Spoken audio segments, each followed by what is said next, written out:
Boa noite, sejam bem-vindas, bem-vindos, bem-vindos ao Instituto Moreira Salles. Essa é a nossa última mesa do Festival Zoom 2022. Acho que a gente queria só começar agradecendo a todo mundo que tornou esse festival possível. Foi um festival muito bonito, depois desse tempo de pandemia, poder ter os encontros novamente. Agradecer a todo mundo do Instituto que participou, né, na feitura desse festival, mas agradecer também a todos os editores que estavam aqui, todos os artistas que participam das mesas, e todo o público que veio para todos esses eventos que a gente fez entre ontem e hoje. Então, muito obrigada. Hoje é a nossa última mesa, então eu vou apresentar para vocês os nossos artistas e o nosso mediador. A mesa é Fé na Arte, com Alexandre Bispo, Maxwell Alexandre e Ventura Profana. Será que vocês já sobem? Podem subir.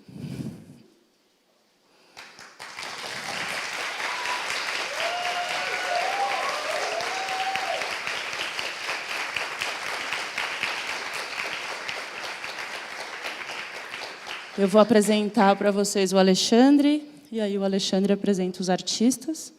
Alexandre Bispo é antropólogo, crítico de arte, curador e educador independente. Pesquisador do coletivo Artes, Saberes, Antropologia e membro do Núcleo de Estudos Afro-Brasileiros da UFSB.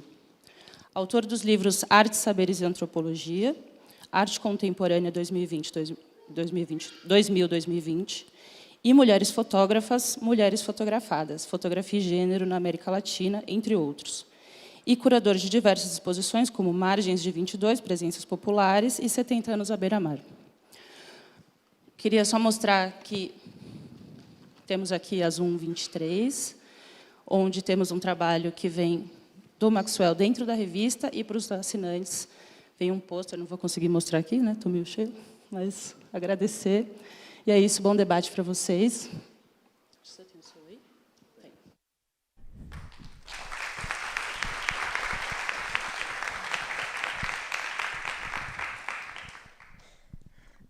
Bom, pessoal, boa tarde. Boa tarde a todas e todos.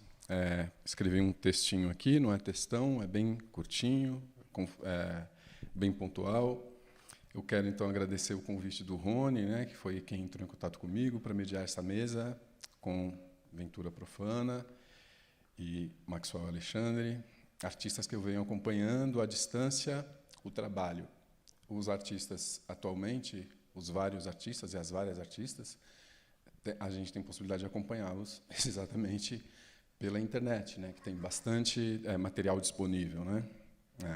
Eu agradeço também ao Rony o envio das revistas número 18, com o trabalho Sonda, da Ventura Profana, e a revista de número 23, que tem o trabalho do Maxwell, seguido de um texto, infelizmente, curtíssimo, não é? Eu acho que em ambas as revistas, eu acho uma pena que não haja um empreendimento analítico, crítico dos trabalhos, das obras expostas ali, impressas, mas, enfim, eu entendo também o partido editorial, que dá bastante vazão a essa abertura da revista com imagens, não é? Bom, essa mesa tem a duração de 1h15, sendo que a Ventura e o Maxwell terão 15 minutos de fala inicialmente, e a partir de uma pergunta disparadora, que eu vou fazer para eles, depois desses 15 minutos de fala, eu entro com outras perguntas e, finalmente, a gente abre para a plateia.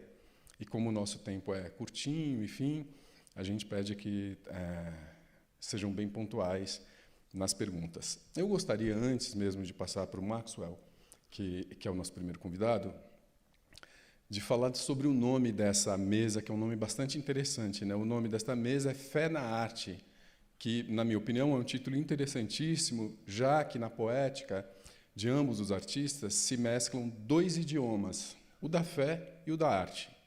Lembremos que essa relação entre fé e arte estão intrinsecamente ligadas desde o período colonial, se considerarmos o papel de figuras como o escultor mineiro Antônio Francisco Lisboa, o Frei Jesuíno de Monte Carmelo e o arquiteto Tebas, aqui em São Paulo, o mestre Valentim, no Rio de Janeiro, o José Teófilo de Jesus, na Bahia. Importante destacar que cada qual aqui, cada uma desses artistas, manuseia um repertório de palavras característicos do segmento evangélico brasileiro, entre os quais igreja, edificar, abundância, que é uma palavra que eu gosto muito, Senhor, salvação, batista, pentecostais, fé, eternidade, culto, bênção, graça, pastor, obreiro, obreira, pastora, predestinação, metais preciosos, unção, azeite, atalaia, e por aí vai esse idioma do mundo evangélico que esses artistas dominam. Bom, tem também a palavra Monte Sião, né, a expressão Monte Sião, né? E aí eu estou falando acerca das poéticas desses dois artistas como o idioma, né, que efetivamente Ventura e Maxwell, na minha opinião, como crítico, falariam, né?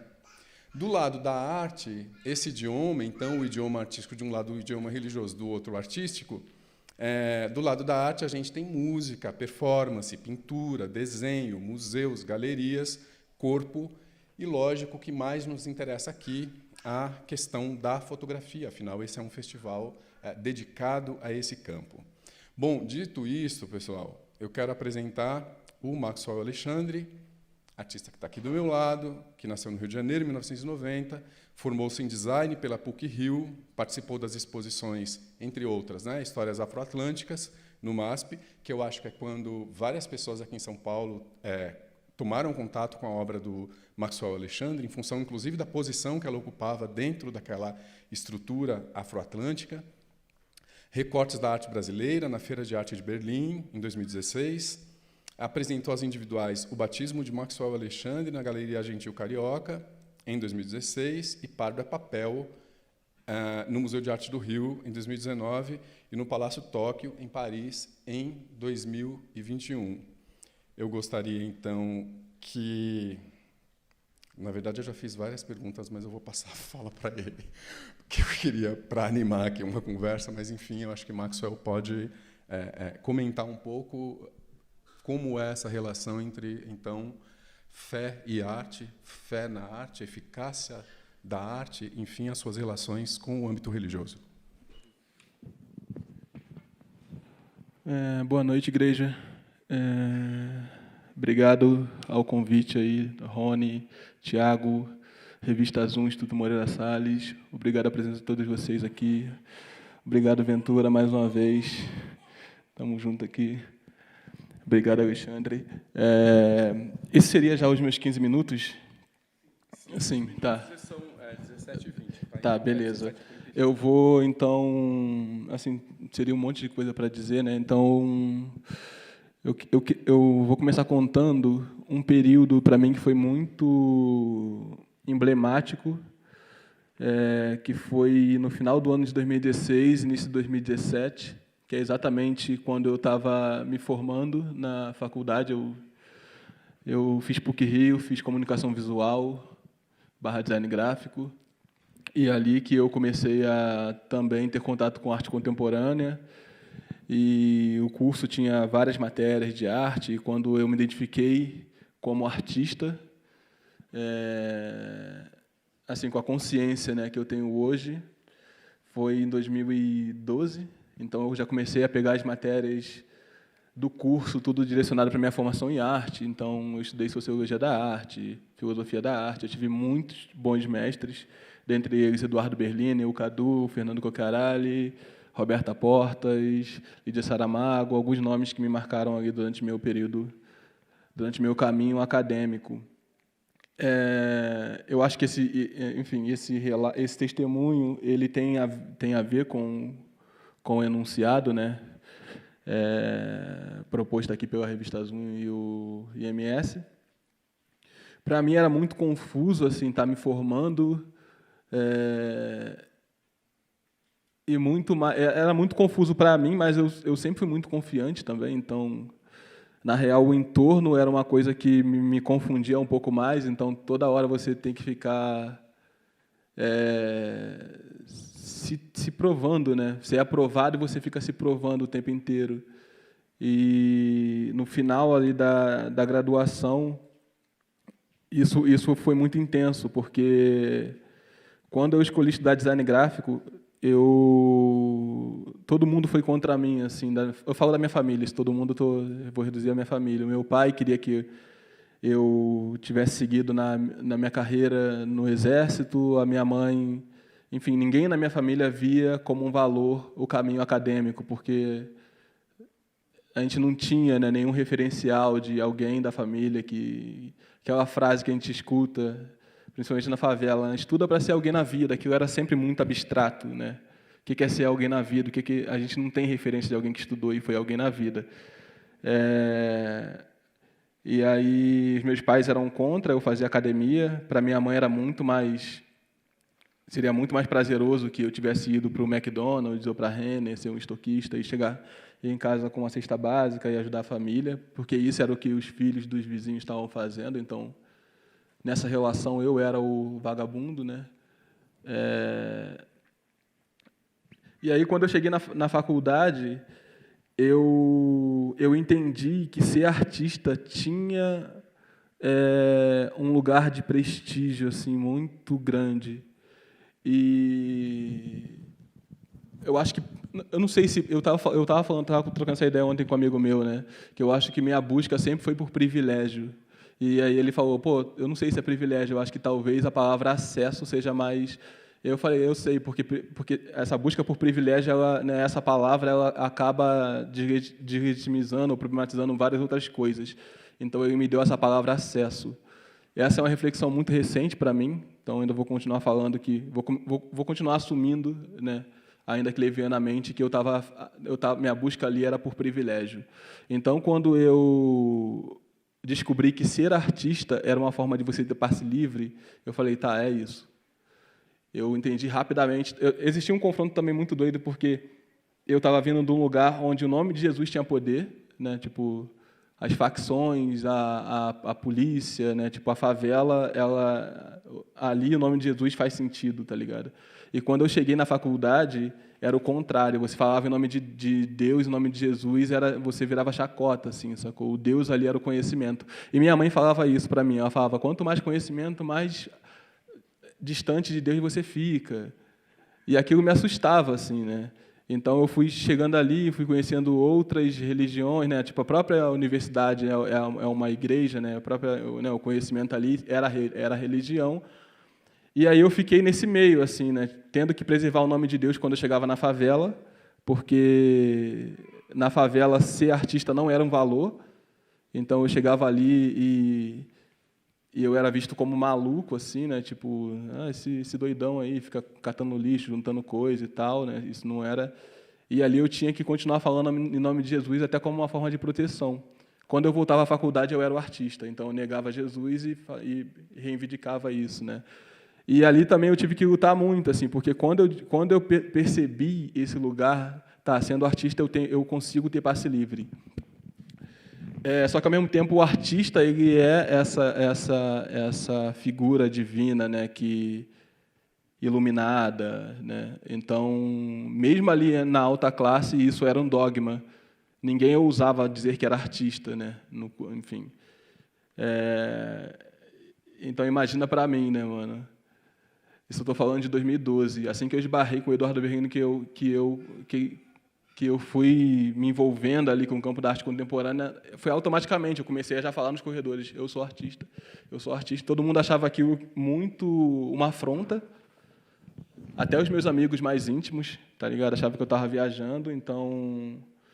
Mas ali eu tinha entendido, eu já tinha uma malícia ali, né? Eu sempre pensei muito na vida assim como uma disputa. E aí eu sabia que essa disputa, ela em algum lugar, ela descredibiliza um monte de coisas, porque você tem que criar algum tipo de hierarquia, e como um fazedor, vou nem falar artista agora, como um fazedor, eu lido com diversos tipos de fazeres, né? Até dentro do design gráfico eu fazia isso, né? Só que eu sabia que se alguém entendesse o meu desenho como uma ilustração, a minha participação de mercado ia ser menor. Eu sabia que se alguém entendesse que eu era um designer, a minha participação de mercado era menor. Então, quando eu estava gritando ali nos corredores que eu era artista, Eu já estava querendo que as pessoas entendessem no primeiro momento que a minha fatia do bolo ia ser maior, tá ligado? Eu estava na busca por acesso, por esse acesso dentro dessa burguesia, sacou? Óbvio que naquele momento ninguém entendia isso, e aí os anos se passaram. Eu me formei, inclusive, com um projeto de arte, isso era uma coisa basicamente inédita na faculdade. Então, de fato, foi uma coisa que eu tive que ficar ali acreditando sozinho. E, de novo, quando eu voltava para a favela, isso era muito... Eu tinha que ficar... Eu vivia nesse meio, né? E, quando eu me formei, foi um pouco mais doido ainda, porque a pressão aumentou, porque agora eu estava formado e a família, né? E agora? Vai arrumar um emprego? E aí eu comecei a espalhar canvas na laje da minha mãe, subia todos os dias para desenhar e escrever naqueles canvas, então aquilo ficou muito... Foi uma coisa bem conturbada, a minha relação com a minha mãe. E eu também estava um pouco de saco cheio da burguesia, da alta classe, de viver ali, né?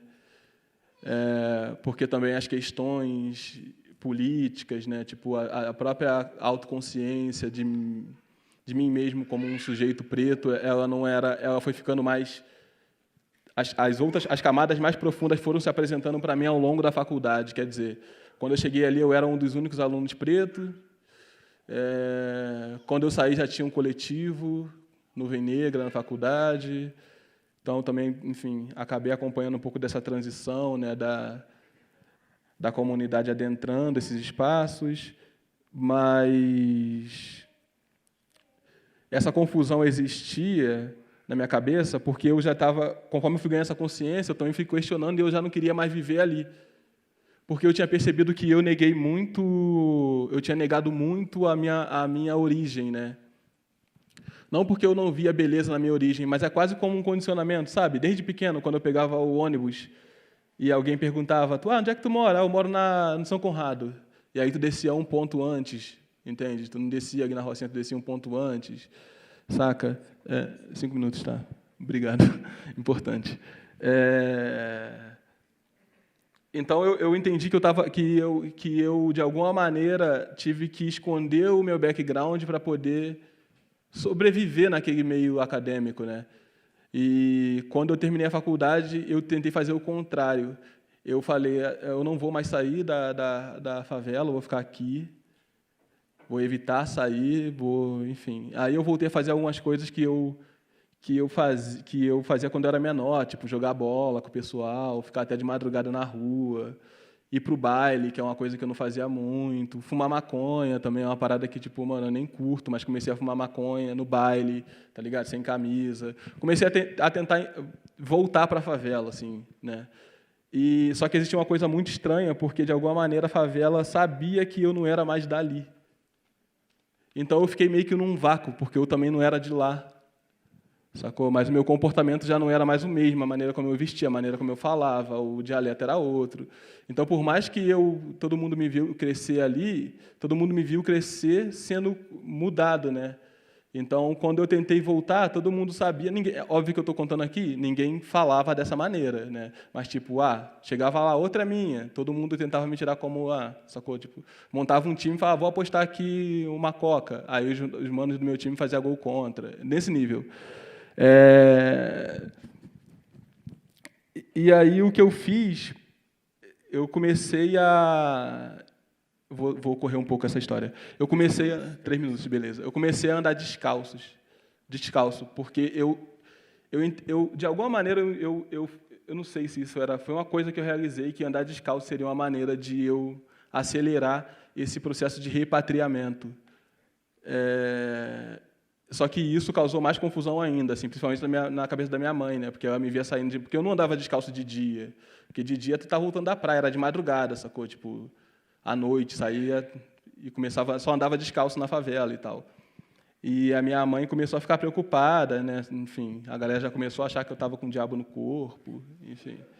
Nesse nível, assim, né? Minha mãe já orando, que não sei o quê, tá ficando maluco.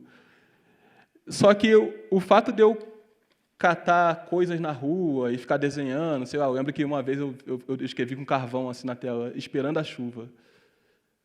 para quando a chuva chegasse, enfim, o trabalho se completasse. E a galera ficava zoando isso, assim, eu descia descalço, e aí, doidão, tá esperando a chuva ainda? Eu entendi que esse lugar de louco era um lugar de proteção, né?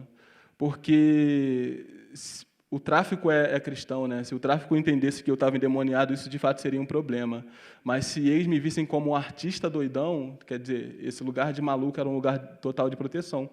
E aí eu lembro de um dia que eu estava saindo descalço e minha mãe falou assim, vai, maluco. Aí eu olhei para trás, aí eu não sei se eu respondi para ela ou se eu realizei, e eu lembrei de uma passagem da Bíblia que falava que os loucos não errarão o caminho do céu, tá ligado?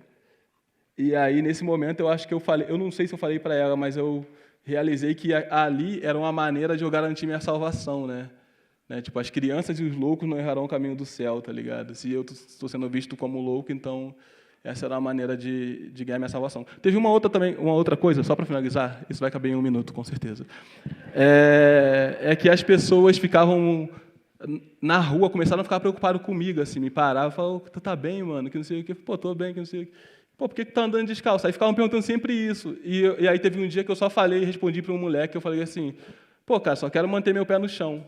Literalmente assim. E aí eu acho que ele realizou ali a coisa, né?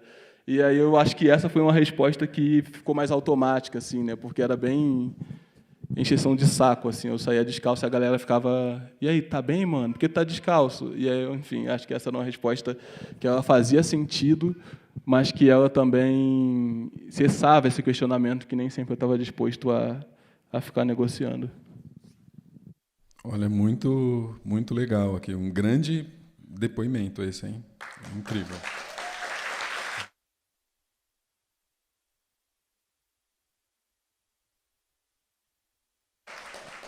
E ainda faltava 1 minuto, na verdade, porque começou 5h21 e não 5h20.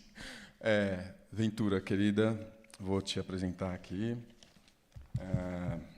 Ventura Profana, Salvador, Bahia, nasceu em 1993, é cantora, escritora, compositora, performer e artista visual.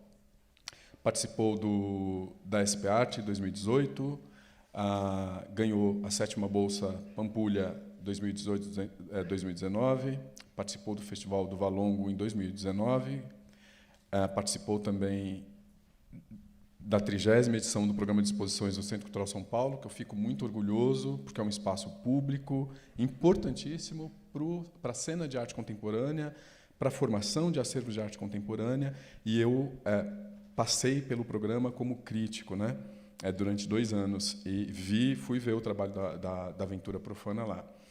Também foi...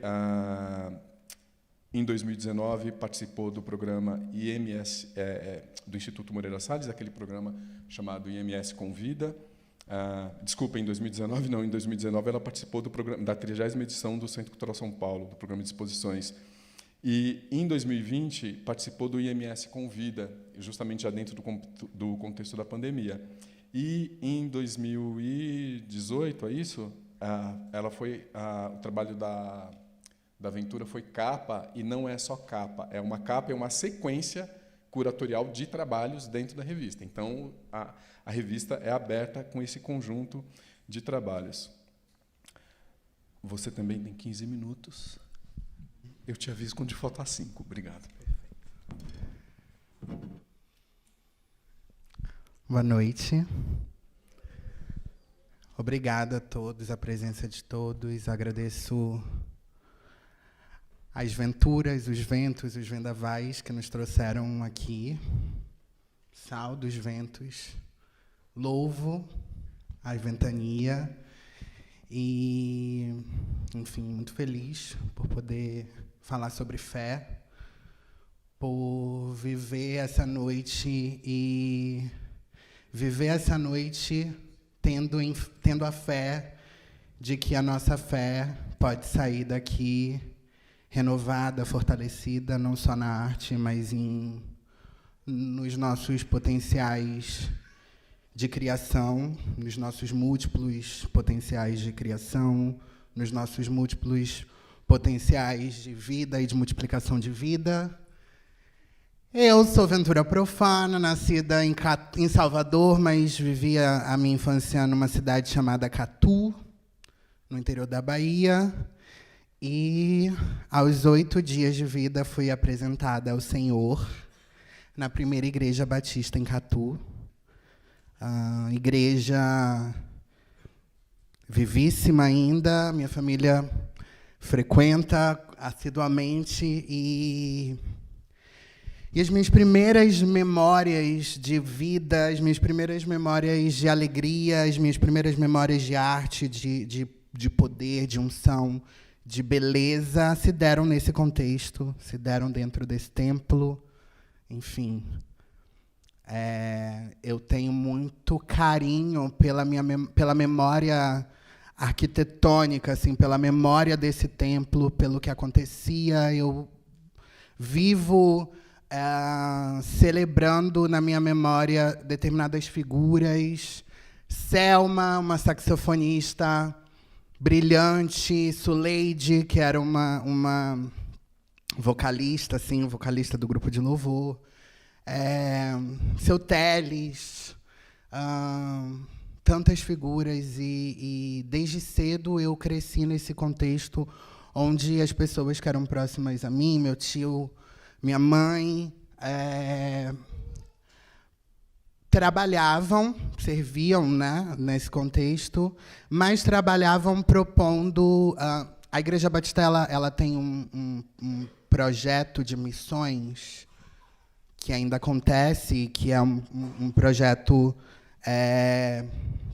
de muitas décadas, que é um projeto de missões estaduais, missões nacionais e missões internacionais, missões mundiais. E quando chegava na época das campanhas de missões, a igreja vivia as campanhas em festa, então os cultos eram muito mais animados, porque tinham peças teatrais, porque tinha um louvor que era bem melhor, assim, bem mais agitado, bem mais vívido, e é lógico que isso acontecia porque dinheiro estava sendo arrecadado, enfim, para que missionários pudessem ser sustentados ao redor do mundo, e o evangelho do Senhor pudesse ser disseminado por todas as nações. O ide por todo mundo e o pregar o evangelho a toda criatura. E, enfim, nasço nesse contexto, fui muito feliz, vivi, cantava, participava, fazia tudo, coreografia. Então, as minhas memórias são memórias, não necessariamente, e até determinado ponto, não são memórias e não foram memórias horrendas. Foram memórias de... na verdade, quando eu penso no fazer artístico, eu me lembro desse lugar enquanto um possibilitador de enfim, numa cidade de interior, você ter acesso a teatro, você ter acesso a cinema, a música, e não só como espectador, mas como realizador. Isso é poderosíssimo, e eu creio que essa é uma das principais razões que nos levam à realidade que a gente vive hoje, não só no Brasil, mas uma realidade que se alastra por inúmeras outras nações, que é a possibilidade de você ter acesso à arte em periferias, em lugares onde essas dinâmicas... Não havia teatro em Catu, não havia cinema em Catu, não havia um espaço cultural onde, enfim, artistas pudessem experimentar, criar. O que havia era uma cultura de exploração petrolífera, de exploração de ferro, de garimpo, violenta. O que havia era uma dinâmica de racismo extremamente atrelado ao cotidiano, extremamente naturalizado em todas as esferas, e isso se dava, isso se dá ainda a 2 horas de Salvador. Então a gente, enfim, pensa numa Bahia que às vezes como um sinônimo, e que é um sinônimo de força, de poder e de liberdade, mas que ao mesmo tempo vive essa realidade brutal, enfim, da violência racial extremamente impregnada nos sonhos, nas vidas e nos cotidianos. E, enfim, por questões muito não extraordinárias, mas minha família acabou vivendo um êxodo e indo para o Rio de Janeiro num esquema denso, e num esquema em que, enfim, que nos retirou desse lugar, nos lançou em uma outra realidade, numa outra igreja, numa outra dinâmica. Mas, até então, enfim, eu gostaria de aproveitar esse momento para saudar a minha família, para saudar as minhas mais velhas, para saudar a minha mãe, para saudar a minha avó, para saudar a minha bisavó, que são mulheres evangélicas, são mulheres cristãs, que são mulheres de fé, que são mulheres poderosas, que são mulheres lindas, que são mulheres guerreiras, que são mulheres que me ensinam dia após dia, e se eu estou de pé vivíssima hoje, belíssima também, é porque elas me inspiram e porque elas estão de joelhos clamando pela minha vida. O Brasil, primeira missa no Brasil, uma pintura de Vitor Meirelles, de um ano que eu não vou me recordar. Mas, enfim, 2015, enfim, 2018 é o ano que eu rompo com a Igreja Cristã de Nova Vida em Olaria, com a igreja que eu tinha uma extrema... Enfim, a transfobia atravessou a minha vida desde sempre. E eu me lembro de um ensino médio horroroso no Rio de Janeiro por conta da transfobia. Mas havia uma negociação dentro da igreja que, de alguma forma, me blindava. É lógico, eu negava a mim mesma e tomava minha cruz e, enfim, seguia o Senhor, não seguia Jesus, porque a gente vai entender que Jesus se trata de uma outra coisa. O Senhor é o Senhor, Jesus é Jesus. E, bem, eu odiava a escola, porque era super violenta, blá, blá, blá, mas a igreja não era, e a igreja me trazia uma possibilidade de criar. Então, eu fechava com o pastor e fazia tudo, e trabalhava pencas, e dava os meus dias, minhas horas ali para tudo que fosse necessário. Então, eu podia aprontar determinadas liberdades, cultos diferentes. Lógico que havia uma certa perseguição, mas havia também uma confiança em alguma coisa, enfim, uma movimentação, justamente porque o grupo de jovens não era tão avivado, e eu, mais algumas amigas, puxávamos o movimento de avivamento da juventude daquela igreja. E eu fugia para a igreja, vivia na igreja e não ia para a escola. Então, eu começo a minha vida assim, repetindo de ano, porque vivia na igreja, matava a aula porque odiava educação física e tudo mais, e blá, blá, blá. Na igreja eu podia fazer, na igreja eu podia cantar, na igreja eu podia fazer culto. Fechava, falava, não, vamos fazer isso. E me interessei muito de cara pela história da igreja perseguida. E eu queria saber por que a igreja era perseguida em determinados territórios do mundo. Por que a igreja era perseguida na China? Porque a China era o 15º país que mais perseguia. Ai, meu Deus, Mona, muita coisa. Enfim, vamos olhar. Ainda que eu ande pelo vale da sombra do macho, não temerei mal algum. Meu primeiro autorretrato. E aí começo, enfim, saio da igreja, 18 anos, odiando a igreja por conta de uma situação muito próxima. Eu acabei participando de um curso livre chamado Oicabum. Inclusive, os mestres eram meio da PUC, então tinha uma coisa ali e tal. A gente se encontrando um pouco nisso. E meio revoltada e vivendo um pouco disso, de ter vergonha da igreja, ter vergonha desse background. Mas, em algum momento, eu começo a vivenciar, a partir das experiências, enfim, uma relação muito violenta com a minha mãe também, por conta da minha travestilidade.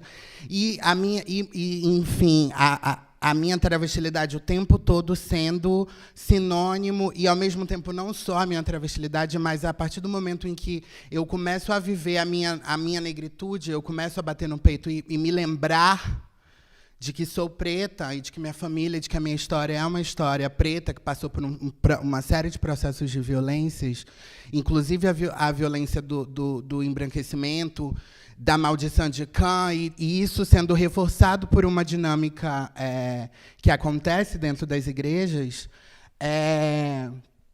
eu começo a voltar e falar, eu preciso me comunicar com a minha mãe, eu preciso falar, bicha, eu não sou o diabo. E a minha mãe olhava assim para mim e falava, eu estou vendo o diabo, não é mais você. E aí vinha expulsar o diabo, e eu falava, caralho, não sou o diabo. E isso me doía, e eram momentos de muita violência, mas, ao mesmo tempo, eram momentos havia uma reconciliação e havia um amor muito poderoso que me instigava e que gerava em mim um fôlego de precisar falar e de precisar entender minha mãe, entender minha família, entender minha avó e me comunicar. Então, eu começo a investigar a história da Igreja Batista no Brasil, quando que chegaram os primeiros missionários, de onde esses missionários chegaram, quais os contextos da chegada desses missionários. A partir disso, eu começo a entrar em contato. Minha avó, Dona Margarida, uma missionária zaça, me levava para evangelizar por onde ela ia, abriu a congregação Monte das Oliveiras, lá na Santa Rita, lá em Catu, e eu falava, não, planos de edificação, é necessário edificar. Quem edifica transcende a cruz. Quem edifica transcende a morte. Quem edifica transcende a condenação. Quem edifica transcende essa realidade brutal de violência. E aí eu começo a elaborar esses planos de edificação, começo a propor, enfim, esses exercícios de fotomontagens, performances, as calcinhas da Universal, as próprias vestes, enfim, começo a me armar de um repertório babado. Aqui a missionária, a anatomia da missionária, então eu começo a me moldar. Eu entendi que eu não ia ser uma artista. Eu fiz essa SP Arte que você foi, não ganhei porra nenhuma.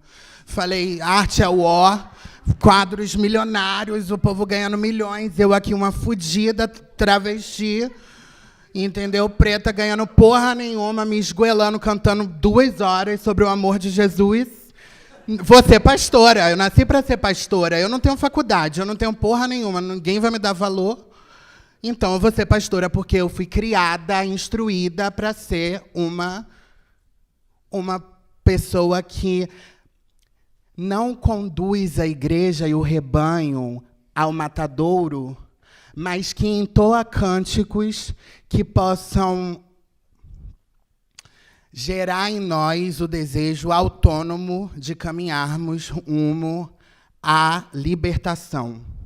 Então, quando eu falo sou pastora, faço-me pastora para aniquilar pastores que conduzem rebanhos ao matadouro, mas a principal função da minha vida e a principal função do meu trabalho, de fato, é renovar a fé de todas nós na libertação.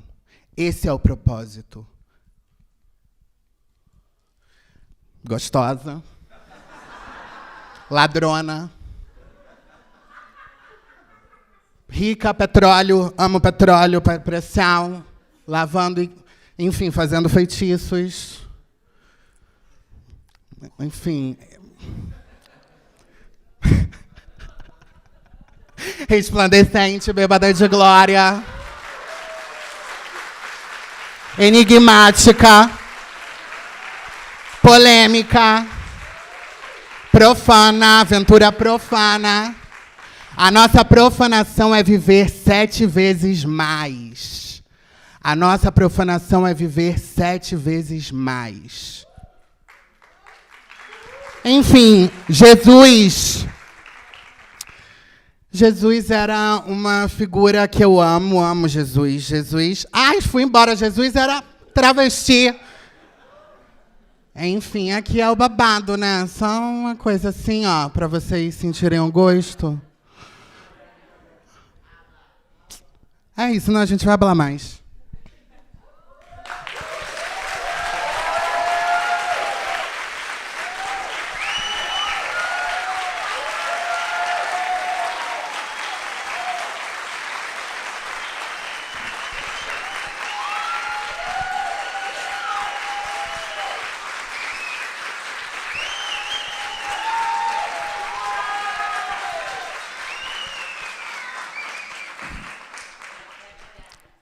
Aleluia, igreja. Olha, foi assim muito bom esses dois depoimentos, muito bom ouvir, né, vocês duas falando, né, a respeito das suas trajetórias. Eu não vou recuperar o que foi dito, exatamente porque eu preparei algumas questões em casa, olhando os trabalhos, ouvindo a música de vocês, não é? E é interessantíssimo como, no caso da Aventura, a música ela está presente desde sempre, e a igreja é um espaço de criação, né? Então, ela assim, ela tem uma dimensão opressora, ela tem uma dimensão mais sufocante, né? Eu fui da Igreja Batista também, mas não fui apresentado, tal. Fui batizado por conta própria, tal, né? Fui lá procurar problemas e tal, né? Já num outro momento da minha vida. Mas é bastante interessante essa questão que você traz da música, que eu sei que Maxwell também está envolvido com música agora. Mas eu gostaria de saber por que o sagrado é tão abundante na poética de vocês. Acho que a gente pode começar com Maxwell. Por que o sagrado é tão forte nessa poética? E depois a Aventura responde.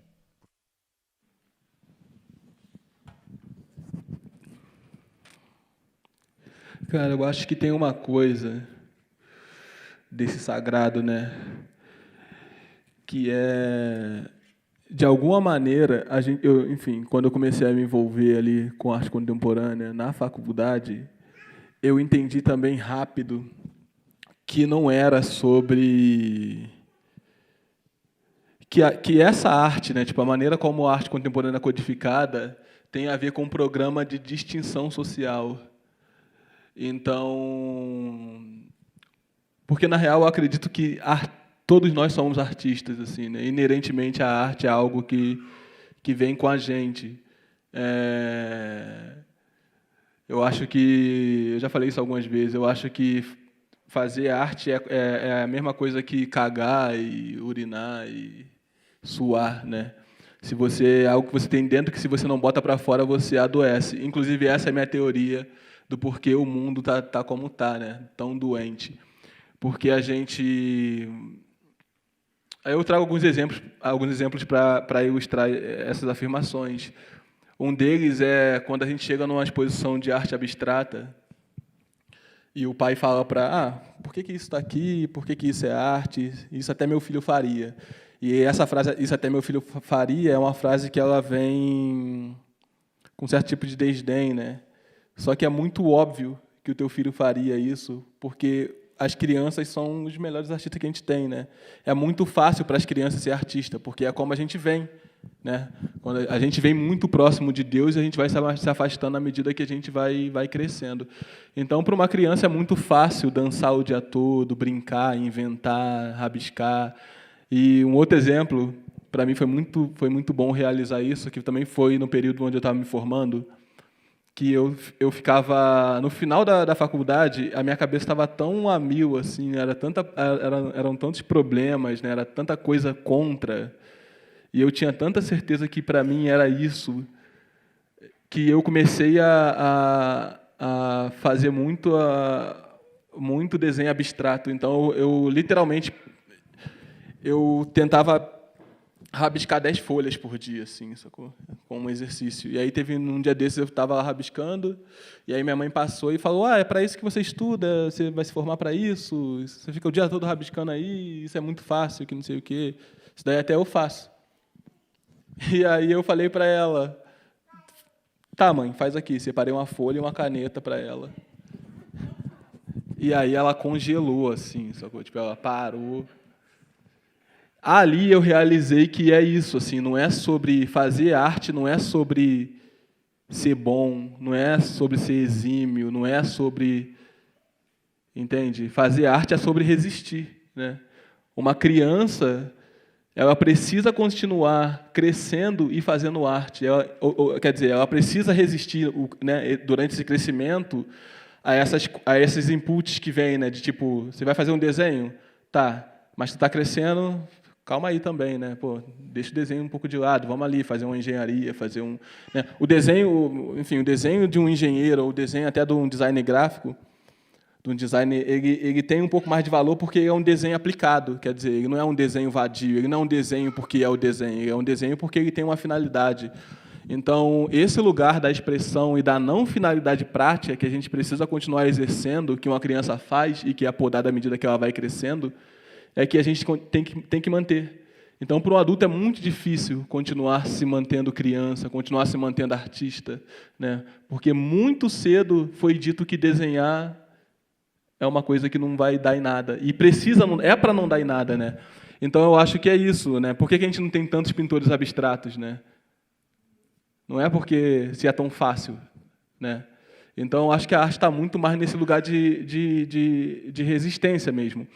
E uma outra coisa do que eu acho, né, falando desse lugar da codificação da arte, propositalmente para que isso seja uma coisa, para que isso seja um parâmetro de distinção social, porque uma vez que a gente tem dois magnatas e todo mundo já tem iate, piscina, mansão, né, o que vai determinar quem é mais sofisticado, né, na relação um com o outro é quem entende Rothko ou quem tem Picasso em casa, né? Então isso acaba sendo um desfavor, né, dentro da arte, né? A arte nesse lugar de moeda de troca, né?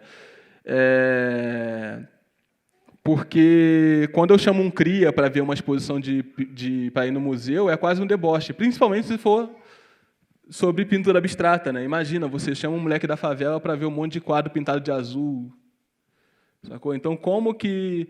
Eu fiquei pensando nisso, né? Como que eu, de alguma maneira, crio estratégias para que eu consiga levar essa rapaziada, ou pelo menos apontar, né? Porque, de fato, assim, né, a gente tem outras expressões de artes que são mais palatáveis assim, para a comunidade, né? Tipo a música, ou mesmo o grafite. E não é sobre isso que a gente está falando. A gente está falando de um campo que detém uma concentração muito grande de capital simbólico e capital intelectual, que é a arte, que é a filosofia, que são esses campos onde a gente precisa se perguntar, né? A filosofia é isso, né? A gente precisa estar com a nossa carne alimentada para que a gente comece a alimentar o nosso espírito, né?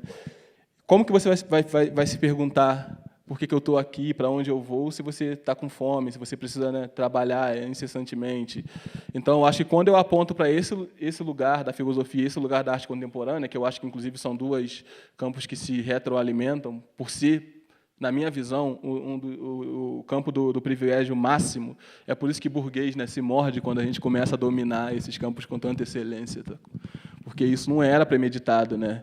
Sacou? Tipo, essa postura de mão para trás, observando um quadro, e a gente se sentindo ignorante perante essa postura, sendo que a gente precisa entender que tudo isso é ensinado e aprendido. Sacou? Não tem como você ir botar um cria para assistir uma performance se ele não entende dos códigos. Sim. Mas esses códigos são ensinados e aprendidos. Só para finalizar. E aí, para mim, o sagrado, ele entra nesse lugar, porque quando você desmonta, quando você começa a mapear esse teatro dos códigos, você entende que, na favela, os códigos são outros, mas que a entrega ela acontece através da religião, por exemplo. Né? Você não consegue ter a experiência, né, tipo, acessar ou ter a experiência do sublime, ou, sei lá, ter uma catarse vendo um quadro de Barnett Newman, mas você vai na sessão do descarrego e você transcende. Quem é que está entregando a experiência do sublime nas comunidades são as igrejas. Né? Então... Nessa relação, você entende que existe mais de novo, né, uma política e uma disputa de dizer o que é alta cultura e o que é baixa cultura. Né? Mas, nesse sentido, as igrejas não estão atrás dos museus e das galerias. Muito pelo contrário, elas são até muito parecidas. Né? A maneira como o templo museológico ou o templo de uma galeria construída, os códigos são parecidos. É uma luz que é mais baixa, é uma luz direcionada. Quando você vê uma obra no ateliê, ele não é nada. Ou quando você vê um artista, agora, quando você pega aquela obra e coloca na parede, numa moldura, no pedestal, né, que a moldura que separa o objeto banal do objeto sacro, sacou? Tipo, a luz tem todo um jogo de códigos ali que vai levar esse significado sacro para o objeto de arte, né? E isso as igrejas fazem também. Então, na real, são só culturas diferentes, né? Mas como que a gente consegue também medir e construir essas estratégias, porque uma cultura está colocada acima. E uma cultura é a cultura que sela as narrativas, que diz, né, quais são as narrativas que realmente são importantes, né?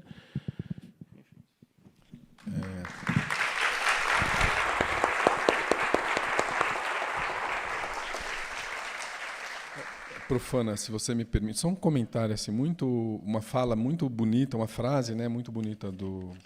Bom, há uma série de frases interessantíssimas, né, como a associação entre arte e experiência do divino, né, da coisa, o próprio mundo iorubá, né, que concebe o ser humano como obra de arte, por exemplo, né.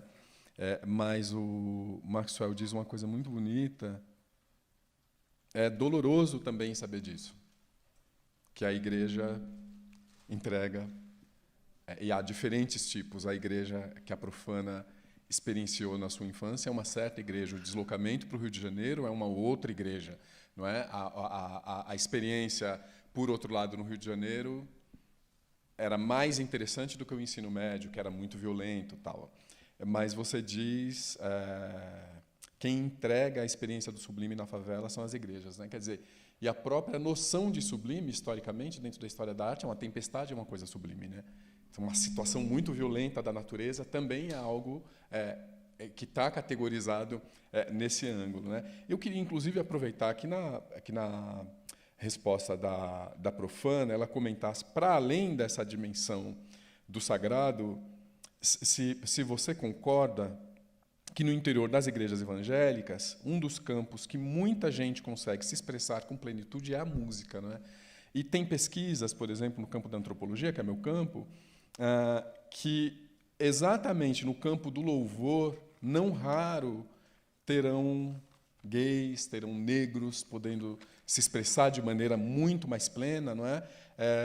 E eu gostaria que você comentasse um pouco do papel da música no seu trabalho, porque é muito forte. Inclusive, na sua mini bio aqui, a última posição é a das artes visuais. E Maxwell Alexandre tem tido experiência com música, né? Mais recentemente, mas, para você, a música, de fato, é um lance estrutural, né? Você pode comentar, pelo amor de Deus? Sim, de Daisy, pelo amor de Daisy. A Bárbara foi sacralizada nos últimos séculos. Enfim, a violência colonial, ela foi santificada.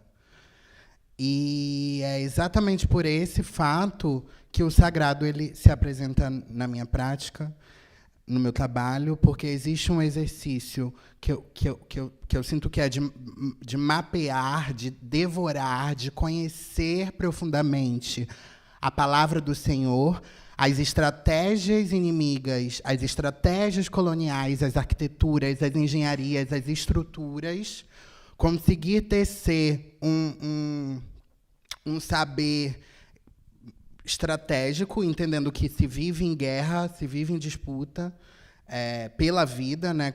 Pessoas dissidentes de gênero, pessoas que desobedecem o sistema capitalista, pessoas que desobedecem a branquitude, pessoas que, enfim, não pertencem a esse lugar, elas passam por um processo extremamente brutal de condenação perpétua, de escravização perpétua e de demonização perpétua.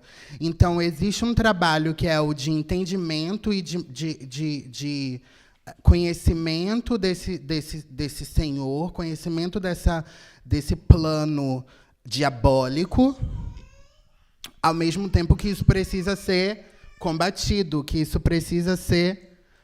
Né, bebê?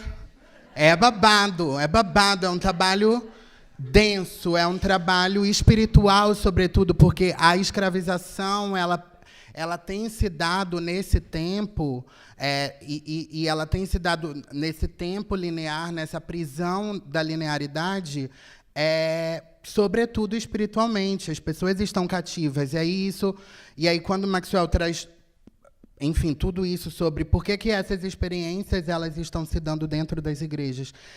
E por que essas pessoas estão dentro das igrejas? Porque é a igreja que está ofertando isso. Então, é por isso porque é fundamental, é vital. Nós somos famintas, sedentas por essas experiências que são transcendentais, que são sensíveis. Nós somos, pela liberdade, pelo desfrutar da liberdade, por mais efêmero que ele seja, numa realidade que é de condenação. E que é de condenação perpétua. As pessoas estão dentro das igrejas porque elas querem ser libertas das feridas, do cativeiro, das amarras coloniais, das dores ancestrais. Então, é por isso que elas estão dentro das igrejas. Elas estão procurando desesperadamente por cura. Elas querem ser salvas. E a salvação é a salvação dentro desse plano, dessa orquestra, é o embranquecimento. O que se vende dentro das igrejas é a dinâmica. E aí, esse quadro ele é muito simbólico, porque é isso. O que é vendido, o que é oferecido é isso. Te livraremos da morte. Mas você precisa esquecer. E aí é o esquecimento sendo o vírus do esquecimento sendo agenciado, sendo distribuído. E aí, enfim, é o embranquecimento. Você precisa embranquecer a sua família, você precisa odiar tudo que é preto, porque tudo que é preto é do diabo. Contudo, ainda que se viva esse processo, as igrejas possibilitam que o nosso corpo experiencie momentos de transcendência, momentos de plenitude, momentos de relacionamento íntimo com, seja lá o que for, Daisy, Deus, com um mundo, com uma chave espiritual, com cuidado espiritual, com uma vida que ela é espiritual, e tudo é espiritual. Estamos aqui reunidas e o mundo espiritual está se dando, está acontecendo, batalhas estão sendo travadas. Somos pessoas pretas, sou uma travesti, para a gente estar aqui viva. Meu amor, o inimigo está querendo derrubar, ele está querendo destruir, ele quer que a gente se lenhe, ele não quer que a gente viva a nossa excelência, ele não quer que a gente viva o nosso melhor, que a gente produza o nosso melhor, que a gente ofereça o nosso melhor, que a gente consiga alquimicamente produzir nossos remédios, nossas curas para essas feridas. Então, ainda dentro desses lugares, nós conseguimos a nossa memória ancestral, que está guardado nesse corpo, em lugares que talvez eu não consiga nem saber quais são esses lugares, o que está guardado nesses lugares. A minha bisavó vive em mim, a minha avó vive em mim, essas memórias vivas em mim, os caboclos da minha família vivos em mim, os Exus, as pombagiras vivas em mim, também encontram brechas nesses espaços para se libertarem. E quando a gente entra nas igrejas, quando a gente encontra e se relaciona com Reteté, nas periferias de Salvador, no subúrbio ferroviário, quando a gente está assistindo um culto da Bispa Célia, toda embalada em renda branca e girando e cantando e de covas e falando em mistério e querendo esquecer a linguagem colonial e querendo esquecer a língua portuguesa e querendo esquecer as linguagens do inimigo e se lembrar das línguas maternas e se lembrar de uma outra comunicação, de um outro código de linguagem, é nesse lugar que ela vai experimentar isso, é nesse lugar que isso vai poder viver. É nesse lugar que isso vai ser possível. Então, é por isso que nós estamos dentro desses lugares. É por isso que eu sou obsessiva. E o meu sonho e o meu desejo maior é poder viver e experienciar uma igreja como essa, como esse templo, como esse lugar. Estamos aqui, de fato, enquanto igreja. Então, é babado. Então, é babado. Miau. Total, Eu acho que tem uma coisa também que é importante, isso que está falando no final, né? Então, aqui, enquanto você estava falando, estava realizando isso. Que, às vezes, também nem é nem só sobre o objeto de arte ou sobre a arte, né? Enfim, ancorada ali. É também muito sobre a congregação, né? A vernissagem, a vernissagem é a congregação também, né? O Tunga falava também uma coisa que é muito fácil você ver arte no lugar que foi feito para ver arte, que são nos museus e na galeria, né? O Tunga falava muito sobre isso, da dificuldade de você... É isso, né? Uma cachoeira caindo, ou uma pedra, você pode atingir essas experiências através de uma pedra. Enfim, na real, eu só queria falar bem positivamente do Tunga para ver se eu consigo manter meu emprego. Mas quando a gente vê, por exemplo, as pinturas nos altares, são essas as imagens que estão sendo pintadas, que estão sendo projetadas atrás dos púlpitos. São as cachoeiras, são os alvos, né? Os alvos do garimpo, os alvos de toda essa dinâmica devoradora. Então, é isso. Enfim, vamos lá.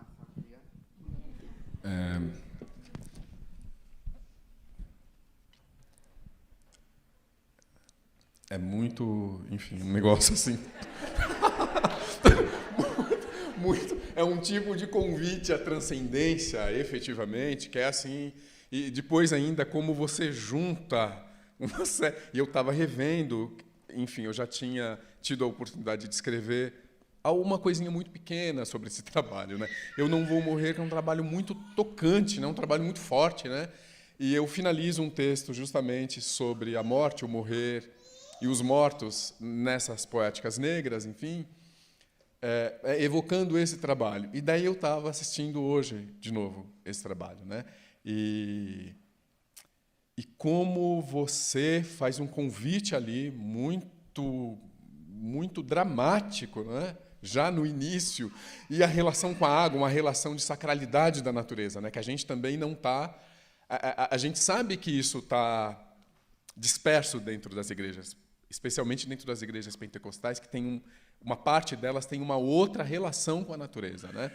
E eu acho que você traz um aspecto de sacralidade da natureza nesse clipe, enfim, que se vocês não conhecem, vale a pena ver, está disponível no YouTube, né? Eu Não Vou Morrer, e a maneira como você fala que o livrar da morte tem um preço, né? Que é o esquecimento. E você desenvolver toda uma arte da memória, né? Exatamente, inclusive para lidar com coisas muito doídas, né? E saber lidar, né? E você fazer essa interpretação, que é sensacional, E eu lembrei aqui do texto da Glória Alzandu, eu não sei se alguém conhece aqui, Falando em Línguas, uma carta para mulheres escritoras do terceiro mundo, né? Em que ela fala assim, bom, eles não nos entendem, estamos falando em línguas, né? Na realidade, assim, não é inteligível isso, né? E quando ela convoca as mulheres do terceiro mundo a escreverem que seja para si, então. E você convoca uma dimensão da fala, né? Que é muito tocante. Eu vou passar a fala para o público, mas, evidentemente, eu tinha aqui mais duas questões para colocar para vocês, mas depois eu posso mandar para vocês para não roubar a brisa de ninguém aqui. E daí eu vou pedir, como está combinado aqui, a gente vai até 6h30, e 6h30 o limite, então eu vou pedir para que sejam perguntas bem pontuais, bem objetivas, para que Ventura e Maxwell Alexandre respondam, tá bom? Eu vou pedir, então, a generosidade e a compreensão de todas e todos. Muito obrigado. Eu estou com o microfone aberto aqui. Acho que é bom fazer uma ordem de fila de mãozinha. Eu vou passando o microfone. Só vou pedir para vocês fazerem perguntas concisas para não atrapalhar o andamento da mesa. Tá bom? Acho que é bom. Deixa a mão levantada e a gente vai organizando.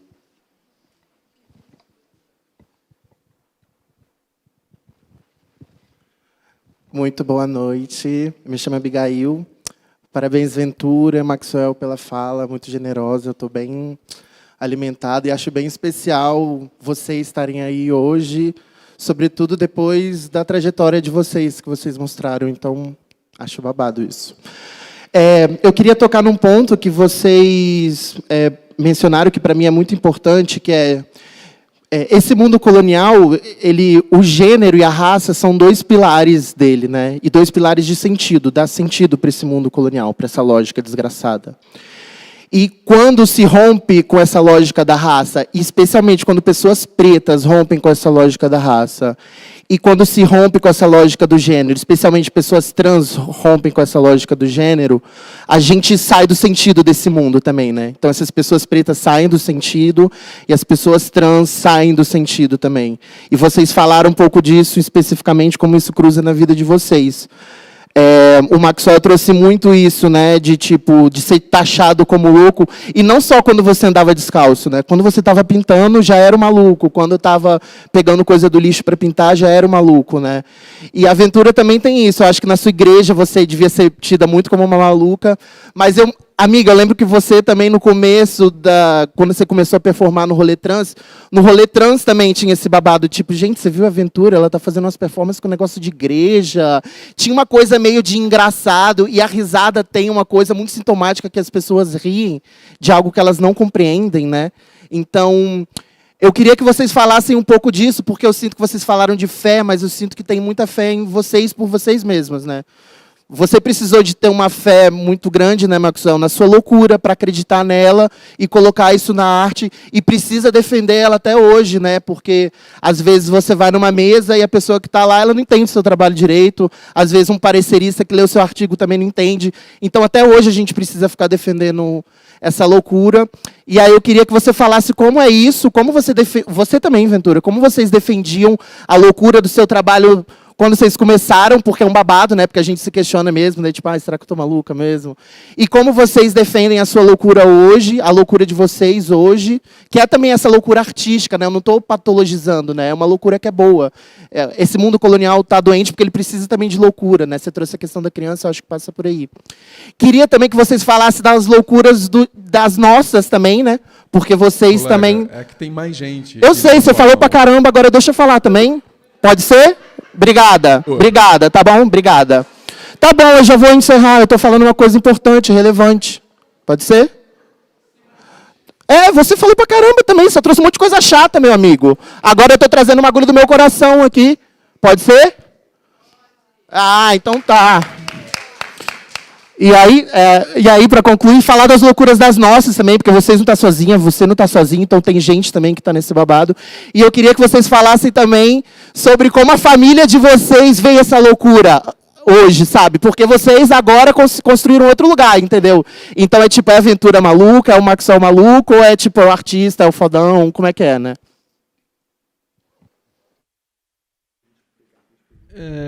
Eu vou rapidamente.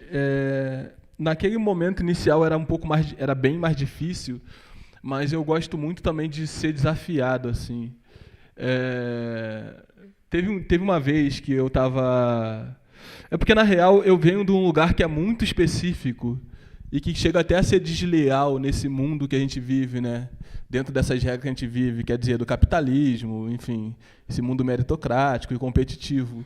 E eu acho que, dentro disso, eu venho do evangelho, quer dizer, um lugar que você precisa, né, tipo, ter fé, acreditar. Eu sou criado dessa forma. E eu fui esportista também. Então, esse lugar da disciplina, de acordar, sacou, cedo, ter o horário, cumprir, ir até o limite. E eu tento manter uma rotina de atividade física até hoje. Óbvio que eu não sou mais um atleta de alta performance como eu era aos meus 20 anos, mas, por exemplo, hoje eu corri 12 quilômetros, por exemplo. E, para mim, isso continua sendo muito simbólico, porque tu começa e o primeiro quilômetro é difícil, por mais que eu já fiz 12 quilômetros várias vezes, fazer 12 quilômetros ainda é uma coisa, entende? Você começa e você fala, será que eu consigo mesmo? E aí o primeiro é difícil, aí daqui a pouco tu está no 3º quilômetro, daqui a pouco tu está no 4º quilômetro, aí no 6º começa a ficar complicado, e aí você, enfim, por você já ter feito aquilo, mas é isso, você continua sendo um exercício de fé. E o outro pilar, para mim, que foi muito importante, já falei da igreja e do esporte, foi o militarismo. Eu fui soldado no exército durante 1 ano. E para mim isso foi muito importante também, né? Porque também é um lugar de disciplina, enfim, de hierarquia e de várias coisas. Eu acho que esses 3 pilares acabam me setando muito e me preparando muito para esse mundo, assim, tá ligado? Por isso que eu acho que é até um pouco desleal, assim, né? Quando a coisa começa a virar uma competição, vira essa arena de competição, porque de fato eu tenho muita estamina e muita fé, tá ligado? Naquela época, por que eu tô falando naquela época era um pouco mais difícil? Porque de fato eu era muito fodido, assim, mano. Tipo, de fato não tinha grana mesmo. Então, para acreditar era doideira, tá ligado? Só que isso me alimentava. Essa doideira me alimentava, entende? Tipo, acreditar quando tu tá na dificuldade mesmo, é muito mais difícil. Hoje, como eu tenho uma situação muito, mas muito mais confortável, não só financeiramente falando, socialmente falando,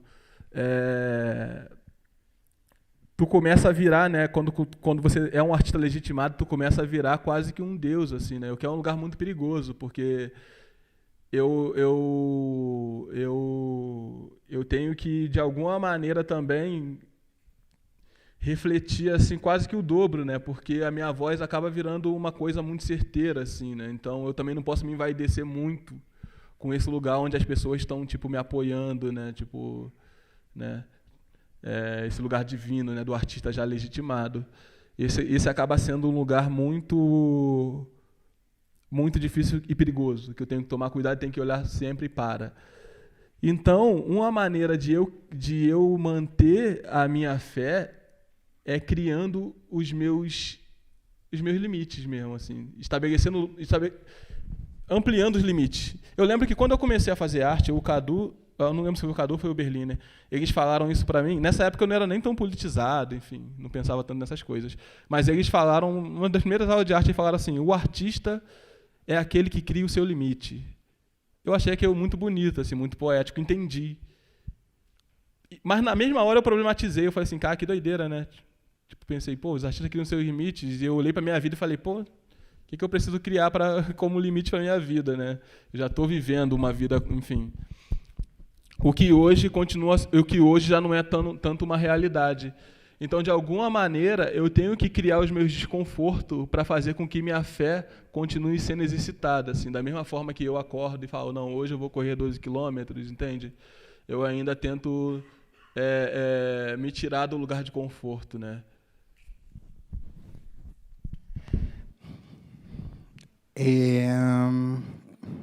Bibi, incrível suas questões, assim, sua contextualização muito precisa, porque eu acho que nos provoca, de fato, pensar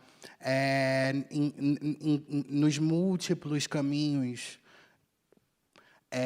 para outras realidades que não essas, para outros tempos que são tempos distantes de uma linearidade, né, dessa linearidade que aprisiona e que corrompe, e que nos permite, de fato, sonhar.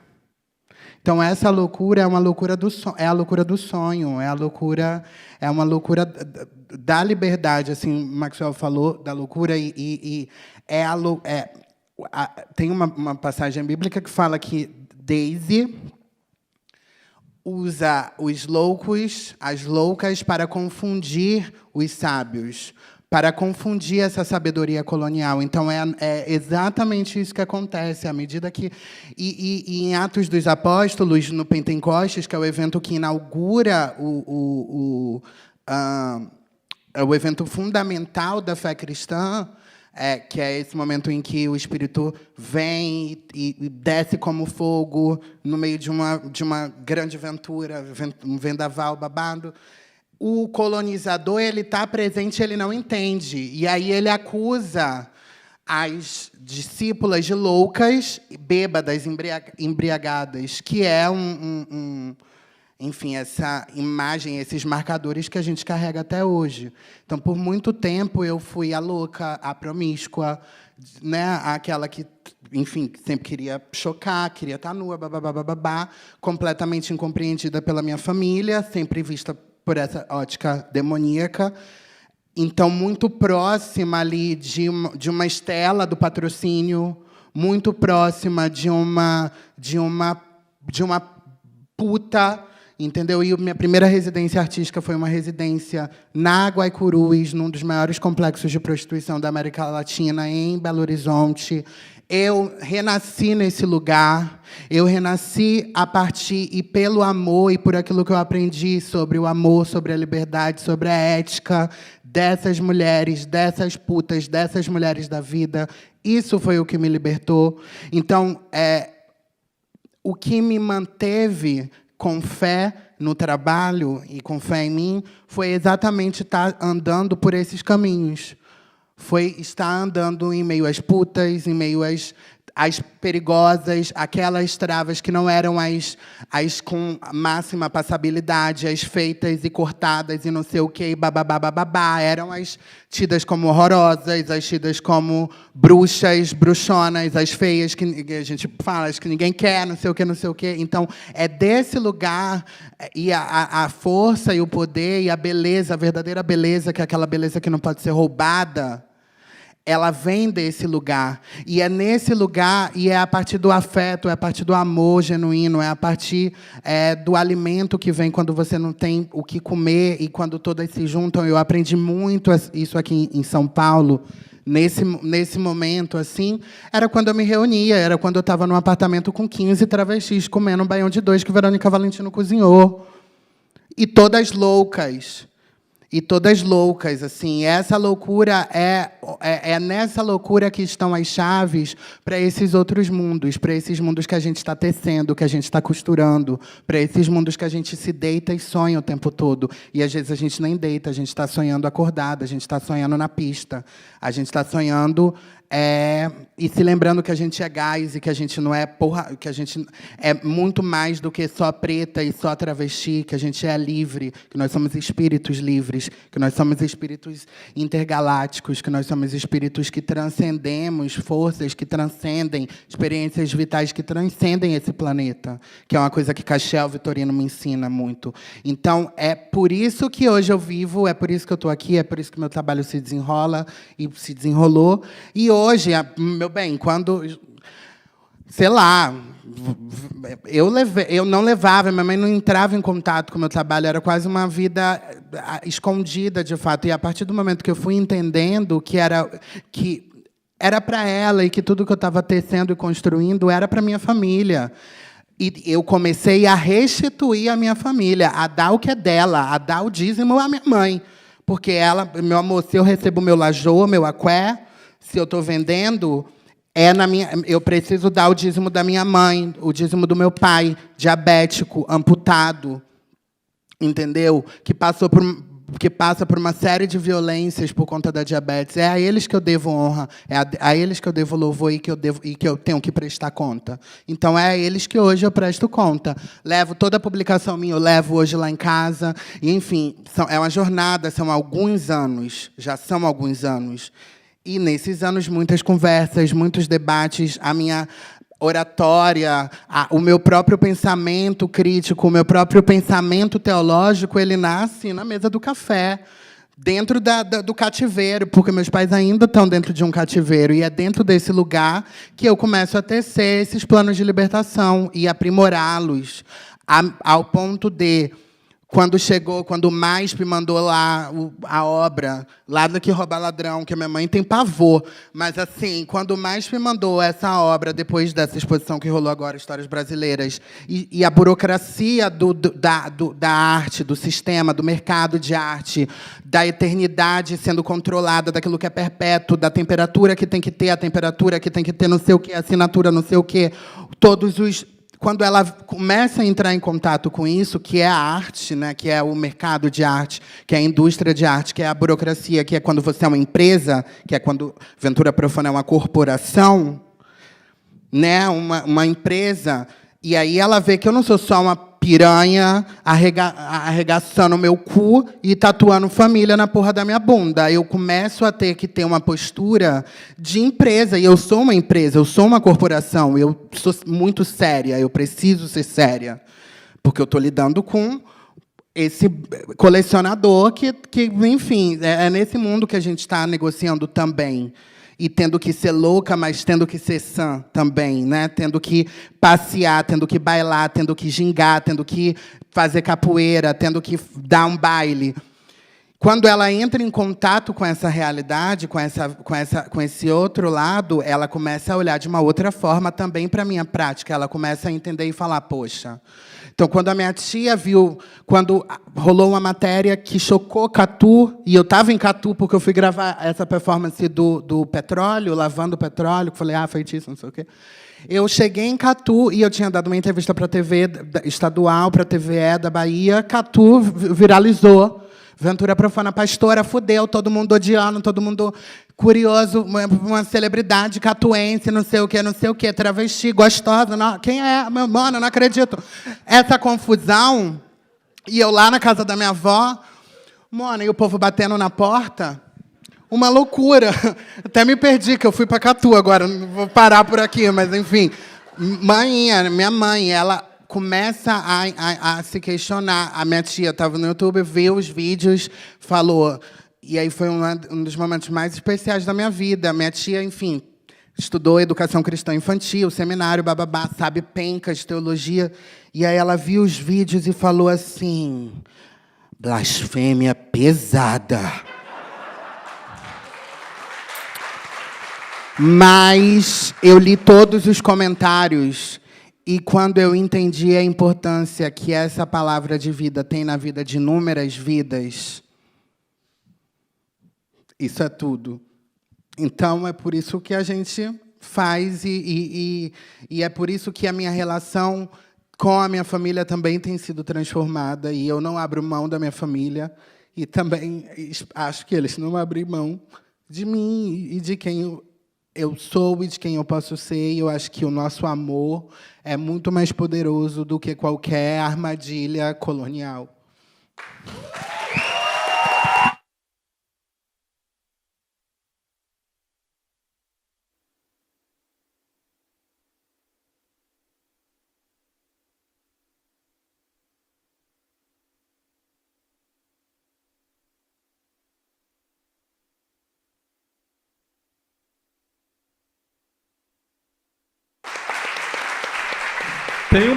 Tem uma coisa também que eu acho que...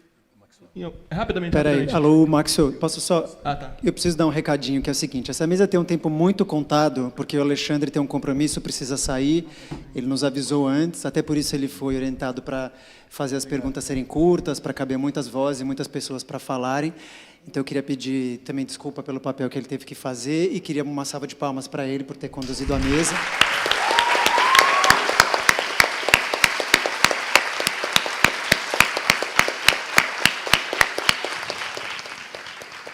E eu acho que se a gente tinha meio falado, se Max e Ventura toparem, eles podiam continuar aqui, já que essa mesa é tão importante e tão interessante, e a gente fazer mais uma rodadinha final de perguntas para encerrar assim com mais vozes e com mais gente conversando. Pode ser? Então eu vou passar... Tinha duas pessoas aqui, se vocês puderem fazer em seguida, a gente já faz aquele... né? Tá.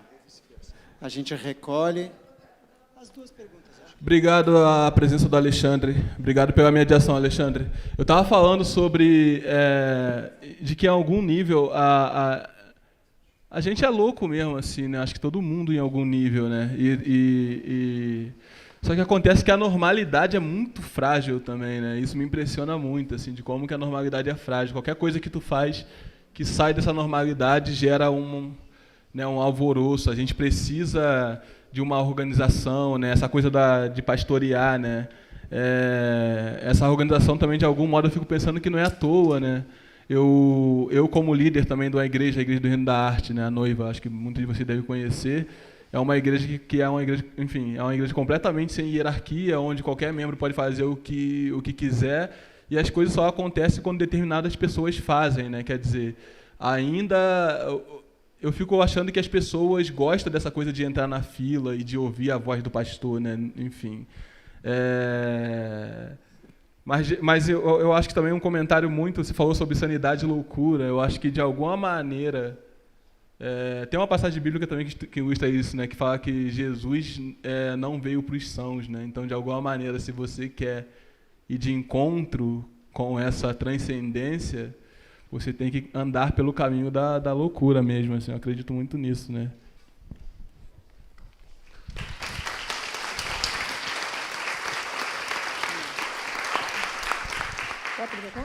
Boa noite. A minha pergunta para o Maxwell eu gostaria de saber por que você solicitou a retirada da sua obra.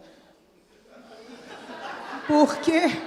Mas o tema é fé na arte. Porque a exposição era quilombos, né, aspirações do negro e lá do Abdias do Nascimento. Se você quiser responder, senão não tem problema não. Enfim, eu sabia que a fala de hoje podia ser muito complicada, assim, não queria desmarcar o compromisso. Assim, eu fiz uma série de publicações que explica isso. As publicações ainda não foram derrubadas, elas estão lá. Eu não vou me estender muito, mas eu posso... Eu gosto muito de uma palavra do Tunga, que ele fala muito sobre alquimia, né? Eu gosto muito desses pensamentos dele, né? Que ele fala que quando às vezes você tem uma primeira coisa que não tem nada a ver com uma segunda coisa, mas que essa primeira coisa, juntada com essa segunda coisa, vai gerar uma terceira coisa. Então, não sei, assim, a gente está no calor do momento, eu acho que tinha essas duas coisas ali, eu, como artista, resolvi fazer uma alquimia talvez um pouco equivocada, só que não. Vamos ver o que essa terceira coisa vai gerar aí, né, segundo as palavras do Tunga, né. Tem mais alguma pergunta? Ela estava aqui, não sei se ela... Bom, acho que se não tiver mais nenhuma pergunta, a gente pode encerrar. Então, queria agradecer enormemente Ventura Profana e Maxwell Alexandre por encerramento brilhante desse festival e convidar a todos a continuar a conversa nos cafés, nos bares, onde for possível. Um grande abraço, obrigado a todos. Obrigado, igreja. Fé da noiva.